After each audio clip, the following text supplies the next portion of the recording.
Kasus dugaan korupsi Pertamina baru aja mencuat ya. Angkanya fantastis banget, 197 triliun per tahun atau kurang lebih 1000 triliun selama 5 tahun terakhir. Gue nggak mau bahas soal gimana korupsi ini terjadi, biar itu jadi bahasan podcast lainnya. Tapi gue mau bahas satu hal yang universally sebenarnya penting. Semua orang harusnya tahu ini. Walaupun kedengarannya normatif, tapi banyak yang nggak tahu secara detail terus habis itu masih melakukan hal-hal yang sebenarnya nggak sejalan dengan ini. Dan menurut gue, ini justru jadi kerugian yang paling besar buat pemerintah dan buat Pertamina, yaitu trust. Jadi bukan sekedar uangnya, uang bisa dicarilah, tapi kepercayaan atau trust itu justru lebih mahal daripada uang. Bahkan itu seringkali nggak bisa dibeli oleh uang. Gue mau flashback dulu. Jadi belasan tahun yang lalu, gue pernah kerja di sebuah marketing consultant. Gue pernah ikut pitching sebuah campaign Pertamina, campaign Pasti Pas. Jadi waktu itu Pertamina meluncurkan campaign Pasti Pas yang ditujukan untuk mengkomunikasikan reformasi Pertamina ya. Kalau nggak salah dalam rangka pencabutan monopoli. Jadi dulu tuh kan Pertamina satu-satunya SPBU di Indonesia, lalu monopolinya ini mau dicabut, swasta boleh masuk, supaya Pertamina bisa compete, maka dibuatlah campaign ini. Dan ini bisa dimaklumi karena sebelum itu SPBU Pertamina ini punya banyak persepsi negatif ya, mulai dari masalah kebersihan. Jadi kalau kita ngisi bensin di SPBU Pertamina tuh lantai tempat mobil berhenti itu penuh dengan tumpahan bensin. Petugas SPBU Pertamina ketika ngisi bensin itu berceceran kemana-mana. Bukan cuma kotor tapi bahkan bahaya ya, kebayang kalau terus habis itu ada percikan api, terus habis itu kebakar semua. Terus ada rumor juga meteran dispensernya nggak akurat gitu ya. Ngisinya 100, dapatnya cuma 95. Termasuk sampai karyawan yang dianggap nggak profesional. Walaupun mereka punya seragam, tapi nggak semua pakai. Ada lah petugas yang ngelayanin konsumen dengan kaos singlet ala Babaliong, kayak beli barang di warung Madura rasanya. Termasuk bahasanya pun juga bukan bahasa yang proper lah ya, bukan bahasa bisnis. So intinya campaign Pasti Pas ini adalah tentang komitmen bahwa Pertamina ini sekarang bagus, lantainya bersih, bebas ceceran, karyawannya juga profesional, berpakaiannya standar, bahasanya standar, dan meterannya sesuai atau pas. Makanya disebut Pasti Pas. Pertanyaannya adalah butuh berapa tahun untuk ngebangun persepsi ini atau membersihkan persepsi negatif yang udah keburu terjadi. Bukan hitungan hari udah pasti, bukan hitungan bulan, tapi hitungannya tahun. Nggak tahu tepatnya kapan karena gue juga nggak punya datanya, tapi yang jelas butuh beberapa tahun, lebih dari 3 tahun untuk pada akhirnya orang percaya bahwa oh SPBU Pertamina tuh oke kok sekarang gitu ya, Pasti Pas lah sesuai yang dijanjikan. Sayangnya kali ini Pertamina lagi-lagi melakukan sesuatu yang mencederai kepercayaan itu, dan itu mahal banget. Makanya gue bilang, kita lihat beberapa hari terakhir SPBU Shell rame, gitu juga dengan SPBU swasta lainnya, BP, Vivo, dan lain sebagainya. Padahal harganya udah jelas lebih mahal. Jadi di bisnis itu trust itu hal paling berharga, sampai orang rela bayar mahal untuk pakai brand yang lebih dipercaya, karena brand lama nggak dipercaya lagi. So kalau lo belajar marketing, brand is all about trust. Jadi brand itu sebenarnya stempel bukti kepercayaan. Oh kalau mereknya ini gue percaya deh, makanya tuh habis itu gue beli. Oh kalau mereknya ini gue mau bayar lebih karena gue dapet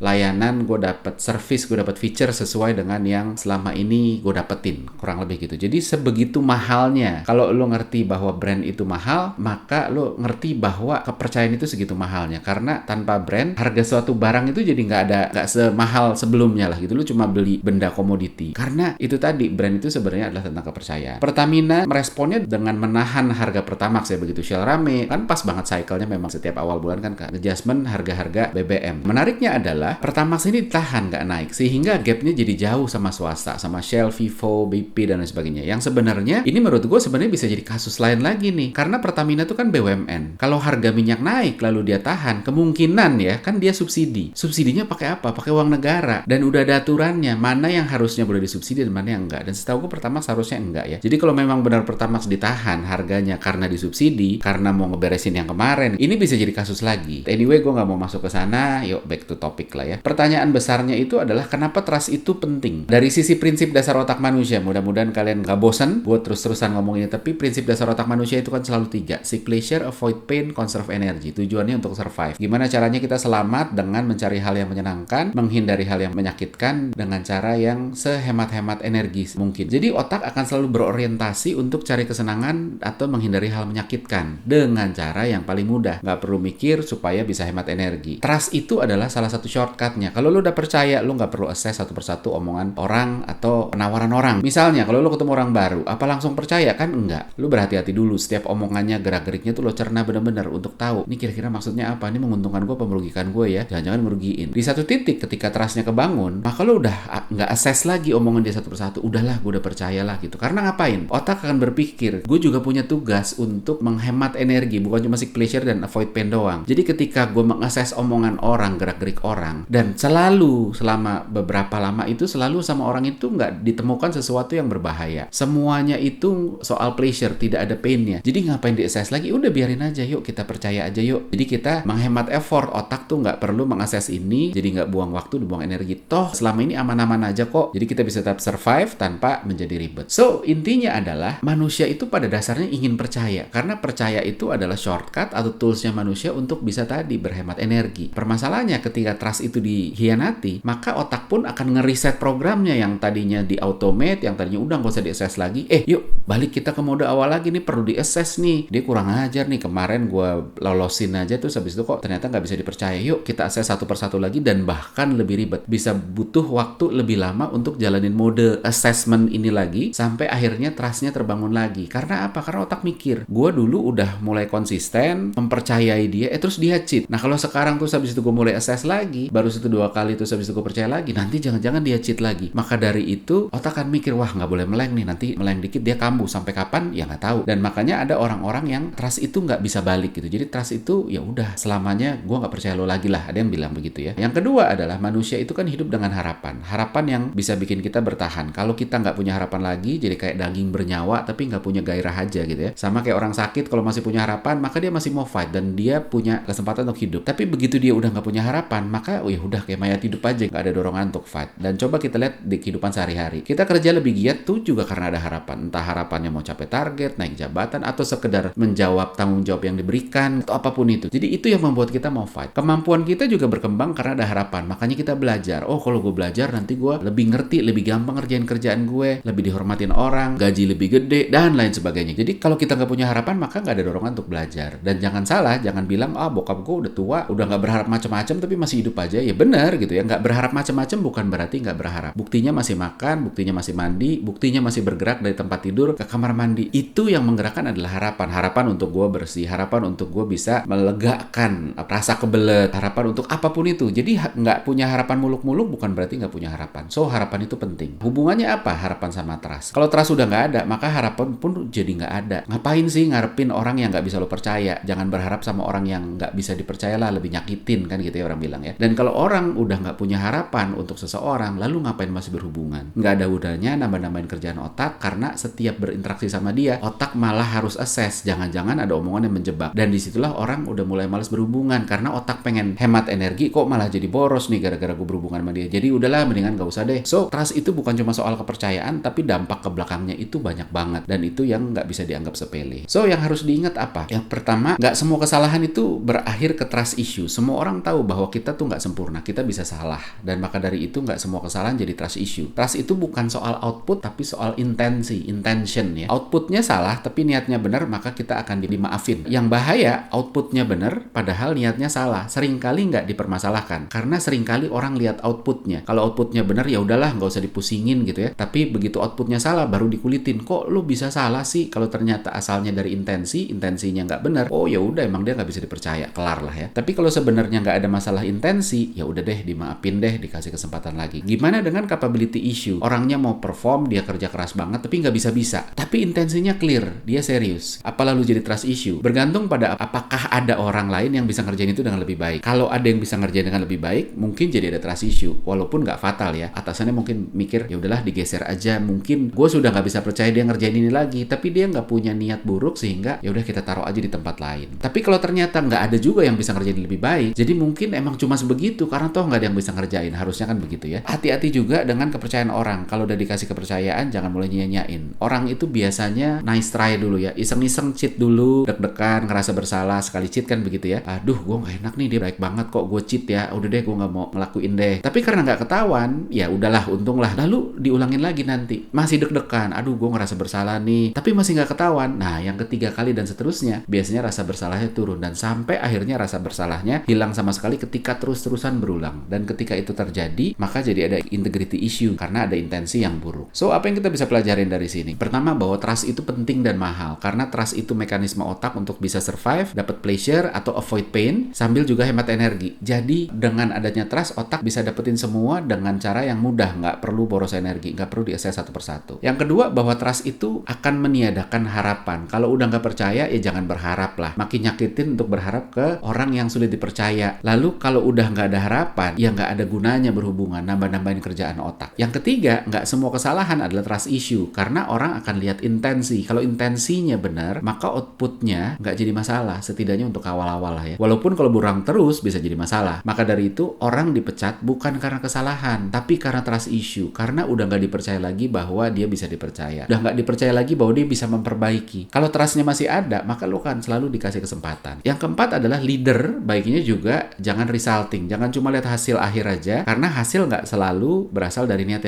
yang benar gitu. Dan di situ akhirnya makin nyuburin intensi buruk. Dan yang kelima, jangan mulai punya intensi buruk untuk mengkhianati trust. Trust itu mahal sekali, dan untuk ketika mengkhianati, awalnya tuh kita masih ada remnya ya, aduh ngerasa bersalah. Tapi begitu nggak tahuan, terus diulangin lama-lama, rasa bersalahnya hilang. Dan yang terakhir, yang paling penting, kepercayaan itu nggak bisa balik sempurna. Bisa dimaafin, tapi baliknya secara sempurna itu sulit. Karena begitu trust dikhianatin, akan selalu ada rasa was-was, jangan-jangan nanti dia begini lagi, jangan-jangan dia nanti cheat lagi, dan lain sebagainya. Maka dari itu, wah bahaya sekali. So, balik lagi ke topik awal, ke pembuka gue soal Pertamina. Gue nggak tahu apakah trustnya konsumen akan balik setelah ini, walaupun kita tahu bahwa orang Indonesia pemaaf, nanti kalau udah lama juga lupa kan gitu ya, kayak suami istri berantem, dicuekin deh semalaman, diem-dieman gitu, tapi besok, sehari, 2 hari juga nanti balik lagi. Mudah-mudahan masih ada kesempatan itu, dan ketika ada kesempatan itu, mudah-mudahan Pertamina bisa dapetin, dan sebaliknya juga mudah-mudahan kita bisa berpelajaran supaya pekerjaan kita, kehidupan kita sehari-hari juga bisa sejalan dan nggak menyia-nyiakan kesempatan yang ada gitu.